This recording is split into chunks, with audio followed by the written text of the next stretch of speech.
ஹரிவோம் ஸ்ரீ குருபியோ நமக. குரு வாழ்க, குருவே துணை. ஓம். அனைவருக்கும் அடியணி நமஸ்காரங்கள். ஸ்ரீ ஹயக்ரீவர் ஜோதிட பயிற்சி வித்யாபீடம் ஆச்சாரியர் சந்திரசேகர். எந்த மாதிரி ஒரு ஜாதகருக்கு ஒரு கெட்ட பழக்கம் ஏற்படும், போதைப் பொருள் சம்மந்தமான ஒரு கெட்ட பழக்கம் ஏற்படும், தீய நண்புடைய சவகாசம் எப்போ கிடைக்கும், இந்த மாதிரி விஷயத்தை பற்றி ஒரு சிறிய ஒரு தொகுப்பு ஒன்று பார்க்கலாம். ஒரு ஜாதகத்தில் 3ஆம் அதிபதி 8ல் இருந்தாலும் சரி, அல்லது 8ஆம் அதிபதி 3ல் இருந்தாலும் சரி, அல்லது லக்னத்திற்கு 3+8ஆம் அதிபதி எங்கே சேர்ந்திருந்தாலும் சரி, இந்த மாதிரி கிரகத்துடைய தொடர்புகள் ஏதாவது ஒரு விதத்தில் தொடர்பு இருந்துச்சு அப்படின்னா, அப்போதைக்கு அவருக்கு நடக்கூடிய தசா புத்தியும் அந்த 3+8ஆம் அதிபதி தசா புத்தி அந்தரம் சம்மந்தம் இருந்து கோச்சாரங்களோ பர்மிட் பண்ணும் பொழுது, அந்த ஜாதகத்தை பார்த்துட்டிங்கன்னா ஒரு தீய பழக்கங்கள், கடுமையான ஒரு தீய பழக்க வழக்கங்கள் ஏற்பட ஆரம்பிக்கும். அதுபோக கெட்ட நண்பருடைய சவகாசத்துக்கு உண்டான தன்மை ஏற்பட ஆரம்பிக்கும். சிறைச்சாலைக்கு போவதற்கான ஒரு விஷயத்தையும் கொடுக்க ஆரம்பிக்கும். நல்ல சொத்துக்களை ஒரு விற்பனை பண்ணிவிட்டு ஒரு பயங்கரமான ஒரு கஷ்டத்துக்கு உண்டான ஒரு சூழ்நிலையும் கிடைக்க ஆரம்பிக்கும்.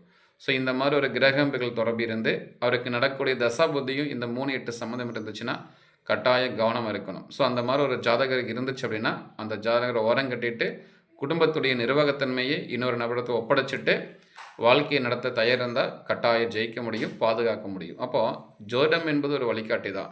இந்த கிரகத்தோட தசாபுத்தி இதை செய்யும், பாதுகாப்பாக இருங்க அப்படின்னு ஒப்படைச்சிட்டா போதும், அதை பாதுகாத்துக்கலாம். புரிஞ்சுட்டிங்களா? இன்னொரு விஷயம் கவனிக்க வேண்டியிருக்கும் பாருங்கள். இப்போ இந்த 3-8 சம்மதம் சொல்லியிருக்கோம். இந்த 3+8ஆம் அதிபதி சேர்ந்து இருந்து அந்த 3ஆம் பாவத்திலேயோ 8ஆம் பாவத்தில் இருந்தால் கடுமையான ஒரு பிரச்சனைகளை கொடுக்கும். இப்போ மேற்சொன்னப்படிய பிரச்சனைகளை கடுமையாக அதிகப்படுத்தி கொடுக்கும். 3+8 கூடியவர் சேர்ந்திருந்து இந்த 3ஆம் பாவத்திலையும் 8ஆம் பாவத்திலையும் இருக்கணும். ப்ளஸ் அந்த 3+8ஆம் அதிபதியும் +-3 ரொம்ப க்ளோஸாக இருக்கணும். இப்படி இருந்து அந்த 3-8 தசா புத்தி சம்மந்தம் இருந்துச்சுன்னா இப்போ சொல்லக்கூடிய பிரச்சனைகளை ஒரு 300 மடங்கு அதிவேகமாக அதிகப்படுத்தக்கூடிய திறன்களை செய்ய ஆரம்பிச்சிடு. அப்போ இந்த மாதிரி ஜாதகர் ரொம்ப கவனமாக இருப்பது நல்லது. இல்லைன்னா சொத்துக்களை இழக்கணும், கெட்ட நண்பர் சவகாசம் கிடைக்கணும், தேவையில்லாமல் போதைப் பொருளுக்கு அடிமையாகிறது, ஒரு ட்ரிங்க்ஸில் ஈடுபடுறது, இதெல்லாம் ரொம்ப பிரச்சனை கொடுக்கும். இந்த 3-8 சம்மந்தம் இருந்து செவ்வாய் சந்திரன் தொடர்பு இருந்துச்சுன்னா குடிப்பழத்துக்கு ரொம்ப தீவிரமாக அடிக்ட் ஆகிடுவாங்க. அப்போ இந்த செவ்வாய் சந்திரனுக்கு குருவுடைய பார்வை இருந்துச்சுன்னா ப்ளஸ் 3-8க்கு குருவோட பார்வை இருந்தால் கொஞ்சம் மீண்டு வெளியேறதுக்கான ஒரு சூழ்நிலைக்கு உண்டான ஒரு வழிகளை கிடைக்க ஆரம்பிக்கும். மேற்கொண்டு ஜாதகம் பார்க்க ஆன்லைனில் ஜோதிடம் படிக்க தொடர்புகளை 9786195143 இந்த எண்ணை தொடர்பு கொள்ளவும். ஹரி ஓம். ஸ்ரீ குருவே நமக. ஓம்.